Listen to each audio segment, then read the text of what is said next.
Hi everyone, good afternoon. ఈరోజు మనం ఒక ఇంపార్టెంట్ అయినటువంటి పాయింట్ని చూద్దాం.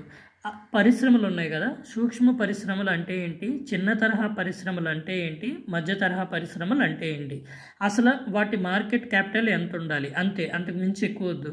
ఇప్పుడు చూడండి, సూక్ష్మ పరిశ్రమలు అంటే 25 లక్షలు, చిన్న తరహా పరిశ్రమలు అంటే 25 లక్షల నుంచి 5 కోట్ల కంటే తక్కువ ఉంటే చూడండి, తక్కువ ఉంటే కనుక చిన్న పరిశ్రమలు అంటారు.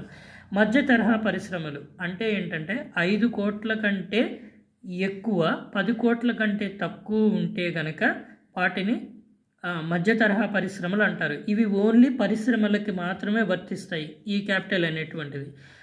కానీ సేవా రంగంలోకి వచ్చేటప్పటికి వీటి క్యాపిటల్ మారుతుంది.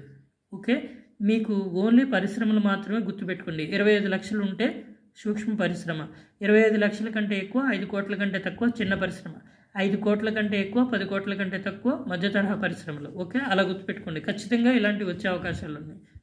దేన్ని ఈజీగా తీసుకోవద్దు. Okay, thank you.